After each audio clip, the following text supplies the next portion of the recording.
I don't need a lawyer. I don't want a lawyer. Nothing you can say is going to change my mind. Now move your damn foot. Sir, if you would please just take a look at my proposal, okay? Because I think you'll find it persuasive. I don't want it. Just look at it, sir. Just look. What do you see?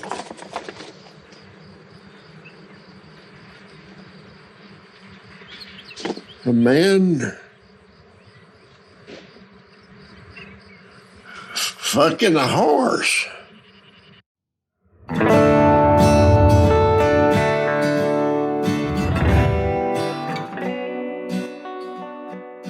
After successfully regaining his law license, Saul decides to step out of his legendary brother's shadow and practice law precisely as he wants to, which in his case means offering legal counsel to criminals. At the diner, Lalo tries to figure out what Gus is scheming and who Werner Ziegler is. Continuing his investigation, he finds out that Gus is replacing the cartel's drugs with another drug. Together with Bolsa, he confronts Gus, who admits to the swapping and tells them that he's simply building a chicken chiller. Bolsa is satisfied with the explanation, but Lalo is not reassured, believing Gus to want revenge for Hector killing Gus's business partner, Max. With Lalo nosing around and Mike having killed Ziegler for his disobedience, the construction of the super lab has come to a halt and Ziegler's crew is sent back to Germany. While working a pro bono case, Kim encounters a stubborn client who is unwilling to take a good deal. When Saul hears of this, he acts as the opposite legal counsel and pressures Kim's client into taking the deal. While unwilling to be involved in such practices, Kim decides to play along and finds herself on a slippery slope leading into Saul's world. Having sensed Lalo's distrust for him, Gus has Nacho undermine Lalo's investigation from within. Gus's instincts prove right when Lalo visits Hector in the nursing home and tells him that Gus is up to something. Meanwhile, Mike is babysitting his granddaughter Kaylee when she starts talking about her dad, Mike's son. Feeling guilty for his death by the hands of corrupt cops, he lashes out at Kaylee. During an unfortunate moment, Crazy 8 is taken by the police for drug possession. With the police about to raid the house where Crazy 8 was caught, Lalo, Nacho and their associates arrive near the house to retrieve their drug stash. Wanting to gain Lalo's trust, Nacho rushes into the house and retrieves the drugs and escapes before the police enters. Having taken on many cases, Saul tries to close them quickly by settling with ADA Erickson, but she's not interested. However, when they get stuck in an elevator together, he annoys her into accepting the deals. When leaving the courthouse, Saul thanks the repairman for his services, revealing the elevator malfunction to have been a setup from the start. While enjoying his victory, he is then approached by Nacho, who tells him to get in the car. Nacho takes him to Lalo, who wants to hire him as Crazy 8's attorney and pass on a message. At the courthouse, Kim is doing one of her pro bono cases, which she likes a lot more than working for Mesa Verde. When she's then told that Mesa Verde has an urgent matter in Tucumcari, she dismisses it, only to later be reprimanded by Rich, who tells her to attend the Mesa Verde matter immediately.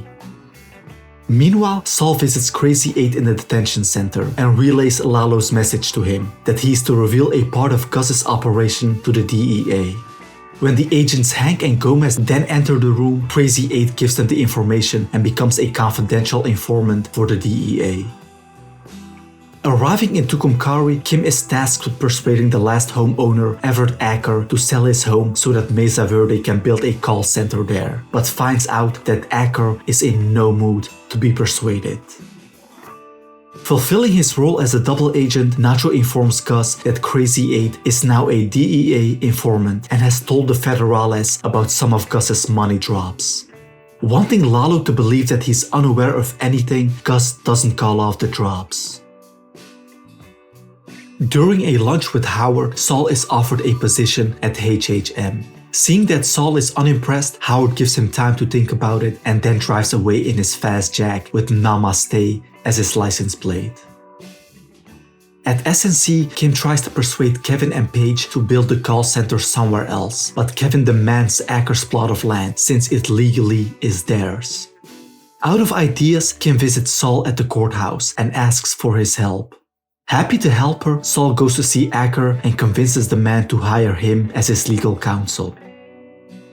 Using the information from Crazy 8, Hank and Gomez pursue the criminal after lying in wait for him.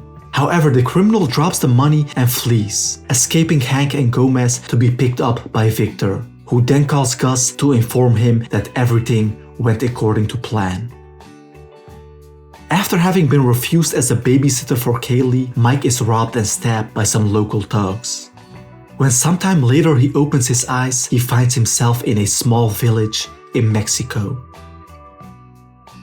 With the bulldozers ready to destroy Acker's house, Saul comes up with several tricks to continually delay the demolition. Having grown tired of these tricks, an angry Kevin demands that Kim remove Acker from their land even when Kim raises the issue that there is a conflict of interest since Saul is her boyfriend. With the tricks running out and Kim having failed to be withdrawn from the case, they are on the brink of giving up until Saul proposes to go after Kevin himself. The following day, they meet with Sobchak, who tells them that Kevin is squeaky clean, but Kim believes she somehow can use the Mesa Verde logo. At SNC, she is approached by Rich, who tells her that she needs to withdraw from Mesa Verde for now, since he knows that she and Saul are working together. Back in the Mexican village, Mike realizes that Gus has put him there. When venturing outside, he stumbles upon a fountain with the words Dedicado a Max inscribed in it. A couple of days later, Gus finally comes to the village. Mike asks him why he has patched him up, with Gus replying that like him, Mike knows the value of revenge. Abandoning her plan to use the Mesa Verde logo, Kim tells Saul that she has reconsidered and wants to settle. During the meeting, Saul reveals that his client wants to settle for $4 million, causing outrage with Kim and her client. But when Saul shows Kevin a video in which several people want to sue Mesa Verde for wrongful eviction and tells him that they have stolen the Mesa Verde logo, Kevin is taken aback.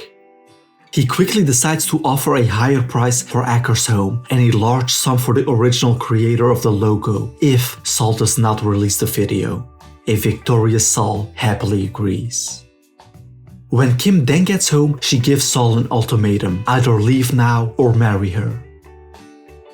On the other side of town, Nacho informs Gus and Mike that Lalo wants to break the cartel's trust in Gus by sending the DEA after him. Needing to get rid of Lalo, Mike investigates Lalo's murder of Fred Whalen and finds out in what type of car he drove the day of the murder. He then has his findings delivered to a detective.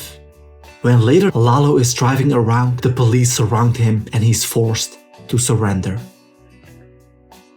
Supposedly having said yes, Saul and Kim are quickly married and move on with their day.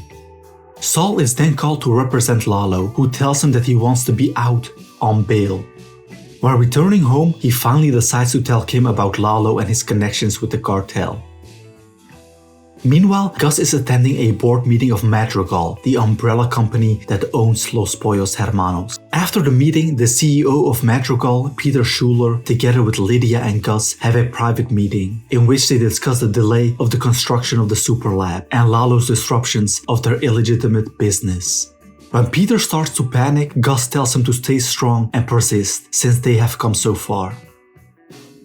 At Lalo's hearing, Saul is able to persuade the judge to set bail, but the judge sets it at $7 million. No problem, says Lalo. He has the $7 million. Saul only has to pick it up in Mexico. Nice and easy. When Saul is then about to leave the courthouse, Howard tells him that he knows that Saul is pranking him by constantly delaying his answer whether he's joining HHM or not.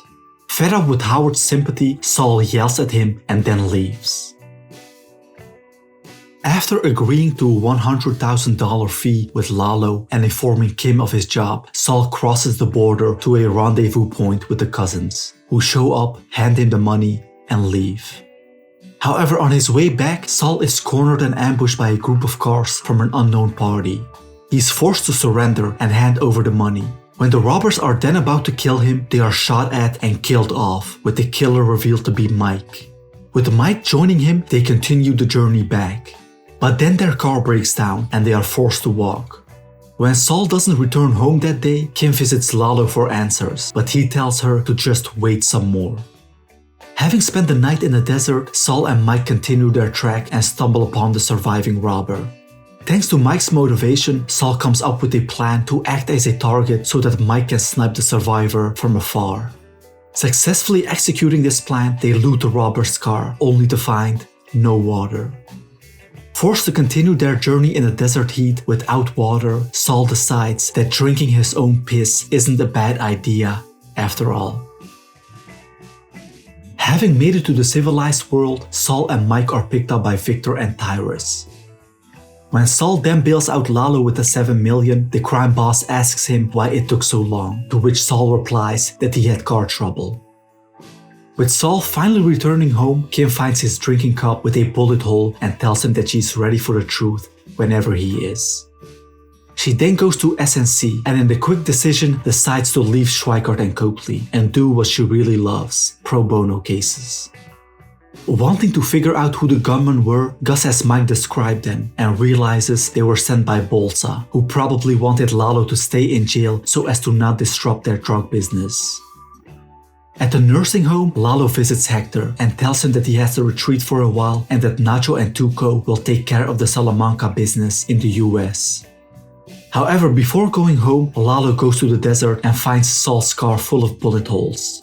Realizing that Saul has lied to him, he goes to Kim's house, where she and Saul continue the lie and she even puts the blame on Lalo. Impressed and somewhat persuaded by her story, Lalo leaves their home. The following day, Kim goes to the courthouse and bumps into Howard, who believes that she has quit SNC due to Saul. Returning to the hotel where they are staying, she tells Saul of her encounter with Howard. Angered by his accusations, Kim tells Saul that she wants to sacrifice Howard's career in the Sandpiper case. Realizing that Kim is becoming more like him, he advises her to rethink her plan. During a meeting with Gus, Mike is informed that Gus has planned to use Nacho as a pawn to kill Lalo.